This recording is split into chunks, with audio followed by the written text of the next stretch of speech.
Hi ladies and gents, I'm going to have another midnight or post-midnight rant again. As I said last night, I'm a disabled person, but what I'm going to talk about tonight is a little bit about some of the videos that are on YouTube that are about the Newcastle underworld. I know Paddy Conroy puts a lot of videos on, and I've expressed my opinion about him a few times. I mean, you can comment and say what you want on his videos if he's got his comments open. But one topic that I wasn't happy about at all, about the way he discussed it, was the murder of Viv Graham. Now, what we all have to remember is Viv Graham is someone's father, someone's son, someone's brother, someone's nephew, someone's cousin, someone's uncle, and we could go on and on. Now, Viv's family will never get the resolution they're wanting. They'll probably never know who his killer is, or who his killer was, or whether his killer is alive or dead or what. So really, when people say, I will solve the murder of Viv Graham, I'll tell you who the killer is, I know who the killer is. Let's try and stop them videos, because at the end of the day, they do no favours for no one. I do have a theory on the matter, and my theory is that Viv Graham was murdered by Joe Public. So we're talking about a member of the public, no connections to the Newcastle underworld, Geordie Mafia, nothing like that. We're talking about somebody enlisting somebody else. So maybe a victim of Viv Graham, someone who was maybe sick of him, said to somebody, can you get in a car, can you get a shooter, can you shoot him dead and get away to fuck? You know what I mean? Get out of the way, get gone. It's pointless saying, well, he did it, or she did it, or they did it, or this family did it. Nobody knows who did it. I honestly think it was done by a former victim through an innocent member of the public with no ties. Whoever it was who plotted it,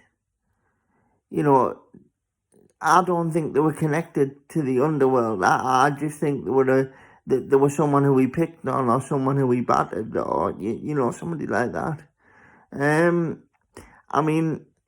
He had a Ford Sierra Cosworth, and he was supposed to be making £26,000 a week. This is in 1990, 1991, and he's got a Ford Sierra Cosworth. But yet, he's got it on finance, and he couldn't pay the bill. I mean, it's only the HP, the higher purchase, which makes you think, if he's making so much money, if he's so hard, if he's got such a big reputation, then why has he got such a shitty car on such an amount of finance, when you would have thought when earning £26,000 a week that he could have paid it off more or less straight away. It's a bit beggar's belief, if you ask me. It's like the people going on about Lee Duffy. I mean, I'm from Stockton, live in Stockton, not far from Middlesbrough. And everybody who I've asked about Lee Duffy have all said that he was a big bully, and that the police wanted rid of him anyway. And the guy who stabbed him, John Orlison, he got thanked by the police for what he did. Plus, he got away with murder. So we're not looking at a hard man here, even in Lee Duffy. We're looking at bullies. We're looking at people who victimised innocent people, or victimised people who had money but were vulnerable in other ways. We have to remember, and we have to really truly think about the reasons why, we all like organised crime. I like it because it's gritty, it's hard. And you don't do it because you want to do it or because you're born into it. In my opinion, you do it because you want things that you can't have. You want to elevate your lifestyle and you have no other way of doing it, so you turn to crime. But the problem is too many people and too many films and biographies on TV and whatever not. They glamorise it, a young kid's going to watch half of these, like the Duffy film and the Cray films, the new ones that are coming out. And they're going to think, wow, I want a car like that. I want them clothes, I want that jewellery, I want that. And they're going to go out and commit crime to get it. Because on television, it looks really glamorous. It's all dramatised and glamorised, where it's actually dog eat dog. It's famine. It's survival of the fittest. But I think, particularly Paddy Conroy, the videos he puts up, he's doing 3,500 views a time. He's got, I think, 3,500, 4,000 subscribers.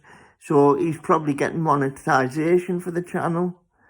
But with Paddy Conroy, I think it's a lot broader than he makes out.